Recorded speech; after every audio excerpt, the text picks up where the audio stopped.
मैं Tej Pratap Azad, assistant professor history, HR college Amnaur, Jayprakash Vishwavidyalaya Chhapra.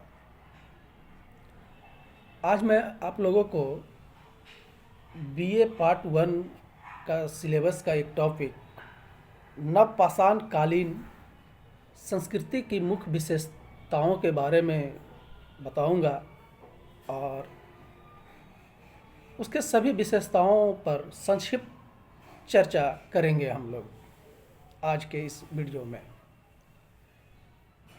नवपाषाण काल मानव इतिहास में मील का पत्थर साबित हुआ है।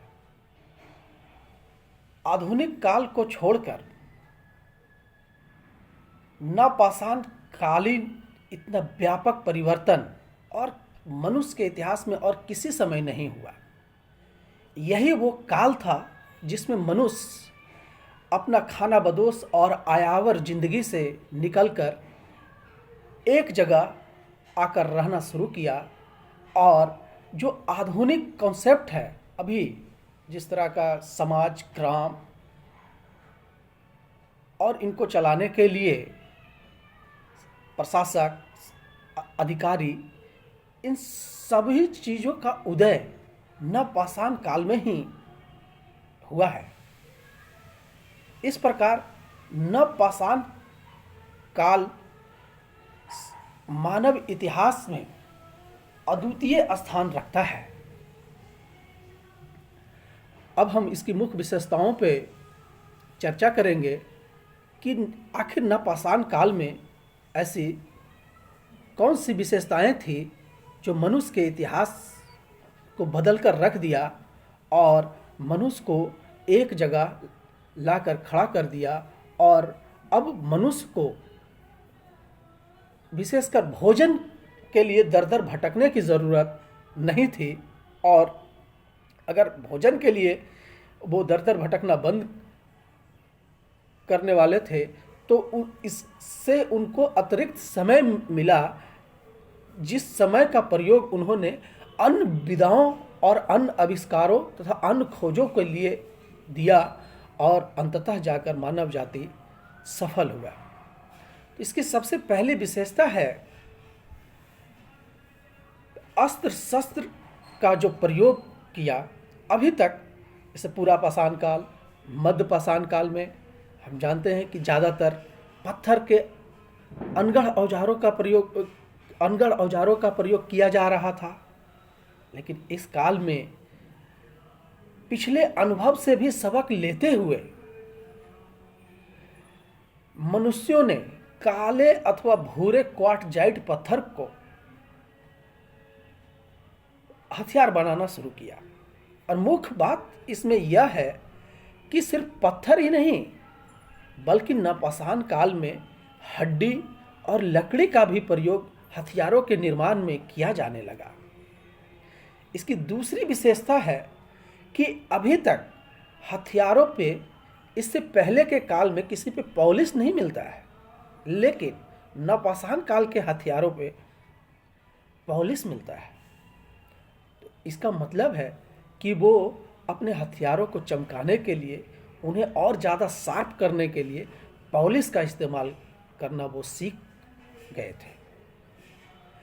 इस समय के जो हथियार हैं जैसे सेल्ट, कुल्हाड़ी, हैमर स्टोन, पॉलिशर, ये सब प्रमुख हथियार हैं। इनका काल कार्बन डेटिंग से नवपाषाण काल का ये हथियार साबित हुआ है। उसी तरह से इसकी दूसरी विशेषता है गृह निर्माण। जैसा कि हम लोग जानते हैं कि पाषाण और मध्य पाषाण काल में मुख्यतः मनुष्य पहाड़ों के कंदराओं पे या पेड़ों के डालियों पे आश्रय बनाकर रहता था, लेकिन नवपाषाण काल में वो जंगल से बाहर आ गए और नदी के कछारों में जो खुले रूप में या पर्वत के कंदराओं में जो रहते थे, अब वो अपने झोपड़ी नुमा घर बनाकर रहने लगे। हालांकि झोपड़ियों का प्रकार अलग अलग तरह का था। हालांकि भारत, विशेषकर दक्षिण भारत और अपना बिहार का नवपाषाणकालीन स्थल चिरांद का जो घर का डिजाइन है, वो जमीन में गड्ढा खोदकर, वृत्ताकार गड्ढा खोदकर उसके ऊपर मिट्टी का दीवार बनाकर और उसके ऊपर घास फूस को ढक कर खुद को वो गर्मी और ठंड से बचाते थे। नवपाषाण काल का घर का डिजाइन, ये जो चिरांद और दक्षिण भारत के नवपाषाण काल के स्थलों से जो ज्ञात हुआ है, इससे मिलता जुलता डिजाइन इजराइल का नवपाषाण कालीन संस्कृति का जो स्थल है जेरिको, वहाँ भी शुरुआती घर बनाने का यही डिजाइन का प्रयोग किया जा रहा था। भारत में और एक विशेष बात इसको देखने को मिली कि अब मिट्टी में भूसे या भूसी, यानी जंगल के पेड़ पौधों के पत्तों, सूखी पत्तियों को वो भूसी के रूप में यूज करके अपने लिए दीवार खड़ा करना सीख चुके थे। तो इस प्रकार इसकी ये दूसरी महत्वपूर्ण विशेषता है कि किस प्रकार मनुष्य ने पहाड़ के कंदराओं से या खुले में रहने को छोड़कर वो अब एक जगह रहना शुरू कर दिया, और जिसके लिए गृह निर्माण की कला जरूरी थी, जो इसी काल में हम देखते हैं। तीसरी विशेषता है वस्त्र निर्माण की। इससे पहले, यानी नवपाषाण से पहले, मनुष्य पेड़ पौधे को छाल या बड़े पत्तियों के सहारे से अपने लिए, अपने शरीर को ढकने के लिए वो वस्त्र जैसा चीज बनाते थे। लेकिन इस काल में चूंकि कपास का पहला जो प्रयोग है वो उत्तरवर्ती मध्यपाषाण काल में ही हो चुका था, लेकिन कपास से वस्त्र बनाने की जो कला विकसित हुई वो नवपाषाण काल में ही हुई। अब वो पौधों के कांटों और हड्डियों से वो सुई बनाना सीख चुके थे और वो अपने लिए वस्त्र का निर्माण करना शुरू कर दिए थे। हालांकि अभी भी इसमें पशुओं के बाल, उसके खाल, कुछ प्राकृतिक पौधों का छाल का प्रयोग जारी था, लेकिन इसमें कपास अर्थात रुई का प्रयोग ये उल्लेखनीय है। उसी तरह से इस काल की एक चौथी महत्वपूर्ण विशेषता है कृषि कर्म। अभी तक मनुष्य अपना भोजन शिकार या प्राकृतिक रूप से उपलब्ध कंदमूल, फल, इसकी जड़ों पर निर्भर था, लेकिन खेती का ज्ञान हमें सर्वप्रथम नवपाषाण काल में हुआ। खेती में उन्हें अनाज का उत्पादन किया, जिसमें प्रमुख रूप से जौ, बाजरा, गेहूं, धान प्रमुख फसलें थी। हालांकि पूरे विश्व में कृषि कर्म कहाँ विकसित हुआ, इस पे इतिहासकारों में मतभेद है। जैसे पेरी महोदय का कहना है कि कृषि कर्म सर्वप्रथम मिस्र में हुआ, वहीं दूसरी ओर कुछ विद्वानों का कहना है कि कृषि कर्म सर्वप्रथम फिलिस्तीन में हुआ। वहीं कुछ भारतीय इतिहासकारों का कहना है कि धान का सर्वप्रथम प्रयोग भारत में हुआ। तो इस तरह से ये अभी निश्चित नहीं है, हालांकि इस पे शोध चल रहा है कि ये कहना कि अमुक फसल किस देश की या किस देश से इसका उत्पादन या उसका उदय हुआ, इस पे अभी भी मतभेद बना हुआ है। इसी मनुष्यों ने कृषि का जो विकास किया, अपने लिए अन्न का उत्पादन करना सीख लिया, तो इन्होंने इनके जीवन में स्थिरता को जन्म दिया। अब ये अपने भूख मिटाने के लिए वो अपने पास अनाजों को संग्रहित रखते थे और जब भूख लगा वो उन्हें बनाकर वो खा लेते थे। इसका असर ये पड़ा कि शिकार करने का जो समय इनका बचा, या भूख मिटाने के लिए दूर दूर तक पैदल यात्रा करना या इस तरह की यात्राओं से थकना, इनसे जब ये मुक्त हुए तो इन्होंने अपने विकास के लिए यानी मानव सभ्यता के विकास के लिए महत्वपूर्ण काम किया, जिनसे अनेक तरह की कलाओं का जन्म हुआ। जैसे मृदभांड बनाना शुरू किया। इसकी एक अन्य विशेषता है, मृदभांड का निर्माण सर्वप्रथम नवपाषाण काल में ही हुआ। अभी तक पत्थर, लकड़ी के कुछ बर्तन प्रयोग में थे, लेकिन नवपाषाण काल में पहली बार मिट्टी के मृदभांड का निर्माण का कला विकसित हुआ। इसका कारण था कि अब वो जो अधिशेष था अनाज का उत्पादन जो उन्होंने किया, उसको सुरक्षित रखने के लिए उन्हें अब बड़े बड़े बर्तनों की आवश्यकता हुई। अतः उन्होंने मृदभांड को बनाना शुरू किया। मृदभांड बनाने से उनके अनाज अधिक दिन तक सुरक्षित रह जाते थे।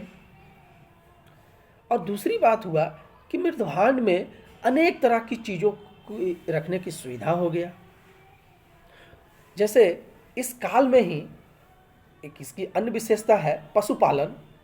तो पशुपालन को अस्थायी कर लिया गया, जिसमें कि प्रमुख रूप से गाय, भैंस, बकरी, भेड़, कुत्ता ये मुख्य जानवर थे। तो इनसे उन्हें दूध और मांस दोनों मिलता था। तो दूध या दूध से बने पदार्थों को रखने के लिए उनको बर्तन चाहिए, अतिरिक्त मांस को रखने के लिए उनको बर्तन चाहिए। अतः आवश्यकता ही, हम लोग जानते हैं कि आवश्यकता ही आविष्कार की जननी है। इसलिए मृदभांड के निर्माण में इन्होंने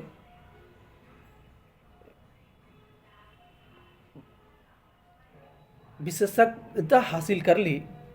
और सोने पे सुहागा ये हुआ कि मृदभांड बनाने के क्रम में ही चाक का, यानी जिसे आज हम लोग कुम्हार की चाक कहते हैं, जिस पे अनेक तरह की मिट्टी के सामानों या मिट्टी के बर्तन, मिट्टी के खिलौने बनते हैं, वो चाक का आविष्कार इसी नवपाषाण काल में हुआ। इसी के साथ चित्रकारी तथा अन्य कलाओं का भी विकास हम नवपाषाण काल में देख सकते हैं। वो अपने लिए मिट्टी के मनके बनाने लगे, मनकों पे चित्रकारी करने लगे। चित्रकारी के रंगों में वही प्राकृतिक रूप से जो उपलब्ध फूल पौधों के रसों को मिलाकर उन्होंने किया। और हड्डी, अर्धमूल्यवान पत्थरों के आभूषण बनाने शुरू किए, जैसे मनके का गले का हार, कर्णफूल उस समय के प्रमुख आभूषण थे। तो चूंकि बहुत अधिक दिन बीत गया है, तो आभूषण हमें कुछ सीमित मात्रा में ही मिलता है, वो भी मनके के ही रूप में, जो बहुत कम मात्रा में हमें मिला है। लेकिन ये तो कहा ही जा सकता है कि नवपाषाण काल के लोगों ने चित्रकारी करना सीख लिया था। ये उसका प्रारंभिक चरण था। उसी तरह से नवपाषाण काल की एक प्रमुख विशेषता है सामाजिक संरचना। सामाजिक संरचना का निर्माण इस तरह से हुआ कि चूंकि जब मनुष्य जंगलों को छोड़कर खुले मैदानों में घर बनाकर रहने लगा, तो कुछ कार्यों के लिए, जैसे खेती, घरों की मरम्मत, घर बनाने के लिए उन्हें एक से अधिक लोगों की आवश्यकता हुई।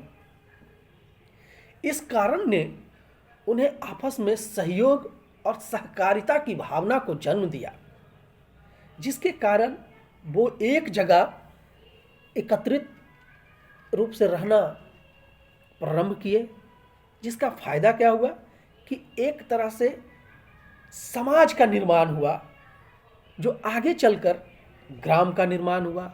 इसी के ग्रामों के मिलने से राज्य का निर्माण हुआ। और जब अनाज और पशुओं की अधिकता ने, और जिनके पास अनाज और पशुओं की कमी थी वो निर्धन कहलाए, और जिनके पास इन दोनों चीज़ों की अधिकता थी वो अमीर कहलाए। यहीं से जाकर अमीर गरीब की विषमता उत्पन्न हुई, और यहीं से एक शासक की खोज शुरू हुई कि ताकि कोई हमारी संपन्नता यानी हमारे अनाज, हमारे पशुओं को कोई दूसरे लोग या दूसरे कबीले के लोग आकर लूट कर नहीं लेकर जाएं। इसलिए वो अपने घरों के आसपास या अपने बस्तियों के आसपास बस्तियों को दुर्गीकृत करना शुरू किया। कुछ मामलों में अपने हथियारबंद, जो भी उस समय के हथियार थे, मनुष्यों को रखना स्टार्ट किया, और एक बस्ती में सभी मनुष्यों के लिए अलग अलग कार्य का विभाजन कर दिया गया।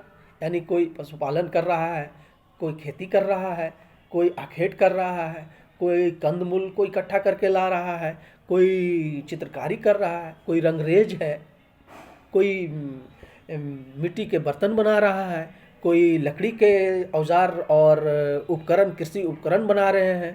क्योंकि इस काल में ये इसलिए नहीं मिलते कि समय बहुत ज़्यादा बीत गया, और चूँकि ज़्यादातर मिट्टी और लकड़ी के ये सब चीज़ें बनती थी, तो उसके बारे में मतलब पुरातत्व के रूप में हमें कुछ विशेष चीज़ें नहीं मिलती हैं। लेकिन इतना तो जरूर कहा जा सकता है कि सामाजिक संरचना का उदय हो चुका था, और मनुष्य का जो एकाकी जीवन था वो अब एकाकी नहीं रहा। अब वो मिलजुल कर रहने के लिए विवश हुए, ताकि वो बाहरी मुसीबतों का मिलकर सामना कर सके।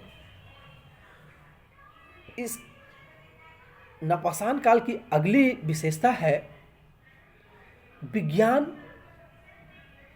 और कौशल में वृद्धि हुआ। इसका भी कारण है, क्यों हुआ? क्योंकि खेती के लिए, अलग अलग फसलों के उत्पादन के लिए अलग अलग समय निश्चित है। जैसे धान के लिए अलग जलवायु, अलग टेम्परेचर चाहिए, गेहूं के लिए अलग चाहिए, मक्के के लिए अलग चाहिए। तो मनुष्यों ने अपने अनुभवों से धीरे धीरे वनस्पति शास्त्रों के बारे में जानना शुरू किया, और इसे विस्तारित किया कि किस मौसम में कौन सा फसल होता है। दूसरी बात, आखेट के लिए भी, जैसे रात में आखेट विशेषकर सुविधाजनक होता था, तो उनके लिए वो आसमान के तारों को देखकर अपना दिशा को निर्धारित करते थे कि घने जंगल में वो भटक नहीं जाए, अपने जगह पे वो पहुँचे। इसके लिए खगोल शास्त्र का भी प्रारंभिक उदय यहाँ से हम देख सकते हैं। दूसरी ओर फसलों के उत्पादन के लिए जो उपकरण चले आ रहे थे उसमें सुधार किया जाने लगा। और इसी तरह से इनकी अगली विशेषता है धर्म। हाँ, ये कह सकते हैं कि नवपाषाण काल में ये जो भी इनकी परंपराएं थी वो धर्म का एक रूप थी। वो उस समय तक वो धर्म नहीं थी, लेकिन धर्म का ही एक रूप जिससे वो उनके क्रियाकलापों में प्रकट होता है। जैसे सावधान प्रक्रिया में वो जला भी रहे थे, शवों को जला भी रहे थे और उन्हें दफना भी रहे थे। जैसे भारत में कश्मीर के नवपाषाण कालीन स्थल बिरजहोम में मनुष्य के साथ कुत्तों को दफनाया गया। कुछ अन्य नवपाषाण कालीन स्थल पर शवों के साथ दैनिक बर्तन, हथियार इत्यादि को भी साथ रखकर दफनाया गया।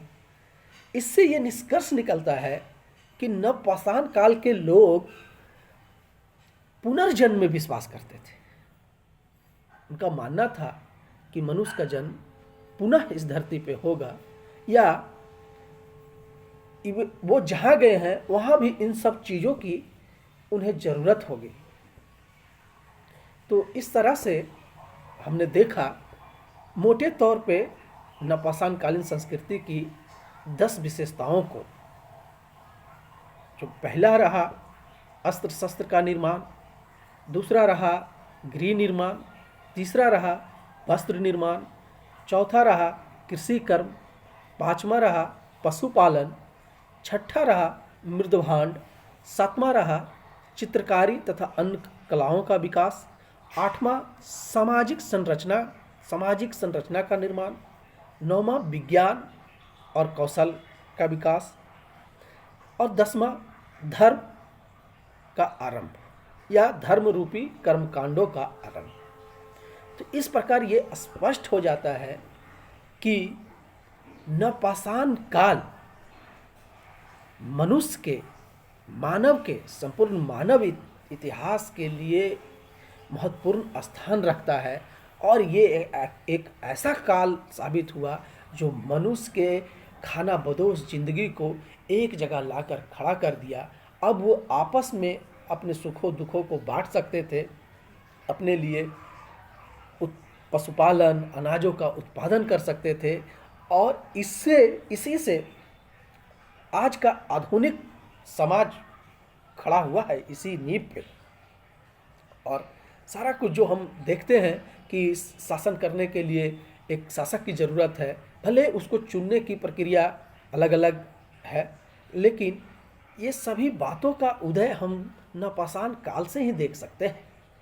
इसी के साथ इसमें जो पहिए का आविष्कार है ये भी उल्लेखनीय है। हालांकि पहिया मध्यपाषाण में ही इसका आरंभिक रूप हमको देखने को मिलता है, लेकिन इसका विकसित रूप हमें नवपाषाण काल में ही आकर देखने को मिलता है। जय हिंद, जय भारत।